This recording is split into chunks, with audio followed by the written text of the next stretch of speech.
In 2018, an unsettling breakthrough occurred within the sterile walls of a major hospital in California.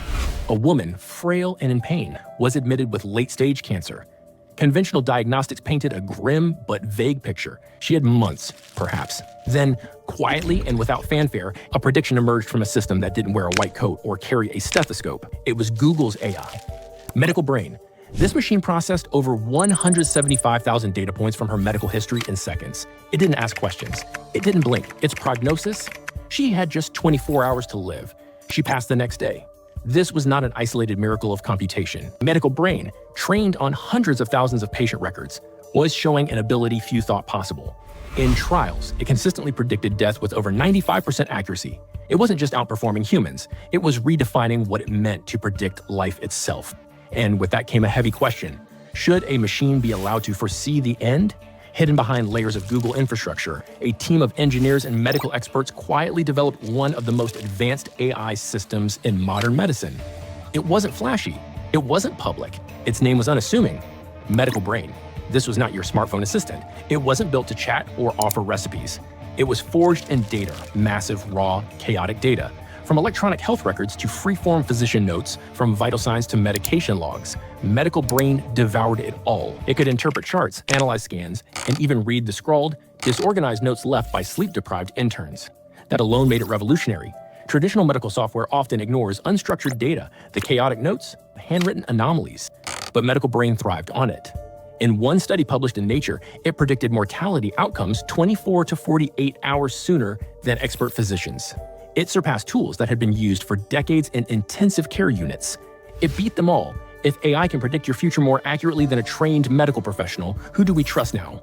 Understanding how Medical Brain functions means stepping into the world of data science. Hospitals create unimaginable amounts of information every day, but over 80% of that is unstructured, meaning it's unusable by traditional systems. Not for Medical Brain. It used deep neural networks, sophisticated algorithms designed to mimic how our brains work. The system was fed more than 46 billion individual data points. Not just numbers, not just charts. It ingested time-stamped medication logs, years of EKGs, nurse shift notes, ICU trends. One nurse might log that a patient seemed confused. A resident might scribble a note at 3 a.m. about a faint change in pupil reaction. These aren't things that show up on a typical diagnostic score, but the AI found patterns. It started to see connections that humans could not. Silent signals that, over millions of cases, pointed toward an inevitable decline. And when tested, it outperformed the professionals we entrust with our lives. And it gave no explanation, just a number, just a prediction.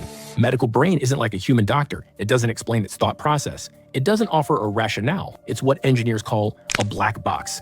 You feed in the data, and you get a result.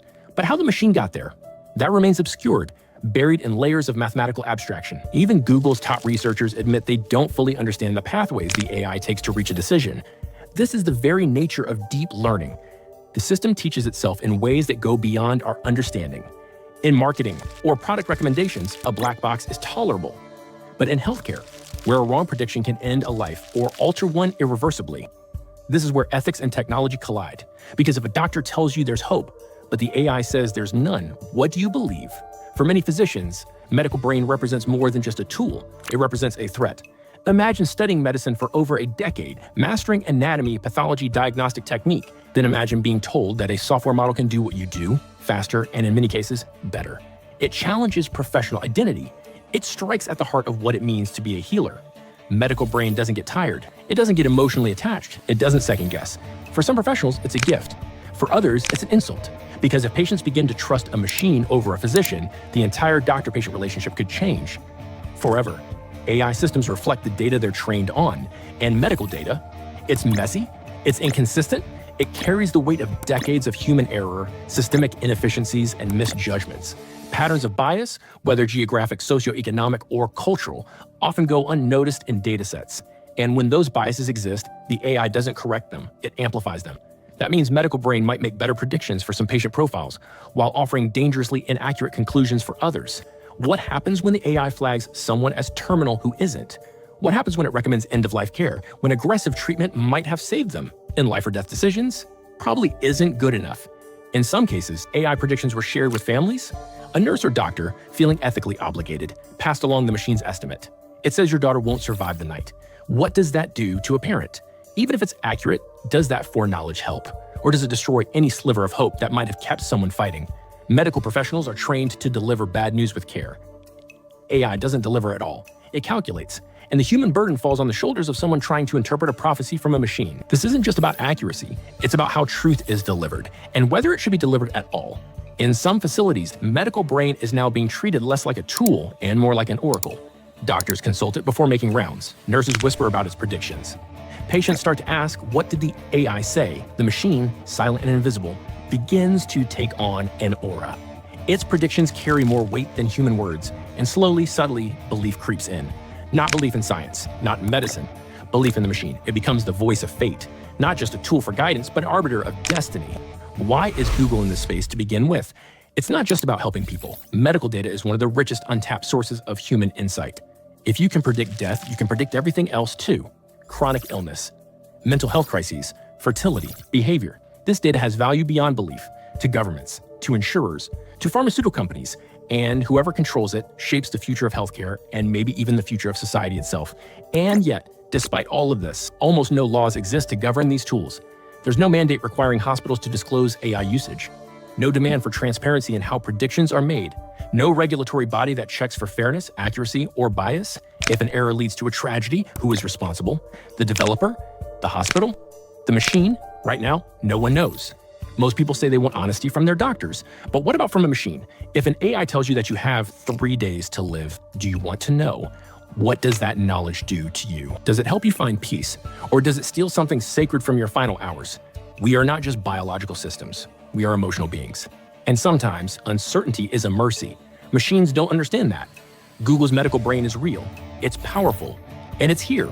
It represents a breakthrough in technology, a triumph of data, a potential revolution in patient care. But it also represents a challenge to our humanity. Because as we automate more decisions, we risk outsourcing the one thing machines cannot replace: empathy. Medical brain can predict death, but it can't sit with a grieving family. It can't hold a hand. It can't say, "I'm sorry." The future is not written in code. It's shaped by the choices we make now. And the choice is simple. Will we use machines to enhance life, or will we allow them to define it? The time to decide is now. While the public remains largely unaware, medical brain is already becoming part of hospital life. Not as a standalone system, but integrated quietly into existing electronic medical records, tucked inside dashboards, alerts, and decision support tools. Doctors see a red flag pop up. High likelihood of sepsis within 36 hours. Nurses get a nudge. This patient's deterioration risk has doubled since yesterday. But the real kicker, they aren't always told that these predictions come from a machine. There's no label that says, this insight is powered by AI. It's seamless, invisible, which means predictive AI isn't coming, it's here, and we might already be living in a world shaped by algorithms without realizing it.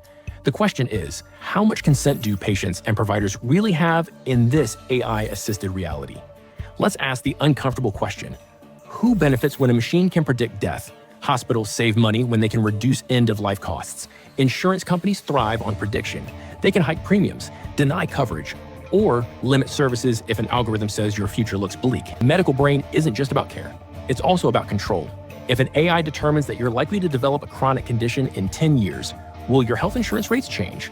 Will you still qualify for that surgery? And what about pharmaceutical companies? Imagine the profit potential in knowing not just who is sick, but who will be. Suddenly, the AI's predictions aren't just helpful, they're economically valuable. And when profit meets prediction, patient welfare doesn't always come first.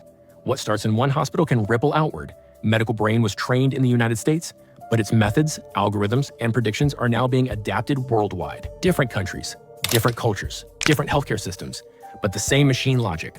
What does this mean in a country where access to care is already limited, or where social trust in institutions is low? What happens when predictive algorithms start influencing immigration policy, disability claims, or welfare distribution? What begins as a healthcare tool could evolve into a societal sorting system, dividing who gets treated, who gets prioritized, and who gets left behind. And all it takes is a machine and a spreadsheet. We end not with the conclusion, but with a question, one that haunts every room where medical brain operates. Are we ready to know the unknowable? Predictive AI is not just a tool. It's a mirror. It reflects our fear of death, our thirst for control, our willingness to trade mystery for certainty. But in chasing precision, are we also surrendering our humanity? Because life is messy, death is mysterious, and the road between the two is never fully written. Machines don't cry at funerals. They don't sit beside hospital beds. They don't hold hands when the time comes. That's still our job. And maybe, just maybe, it always should be.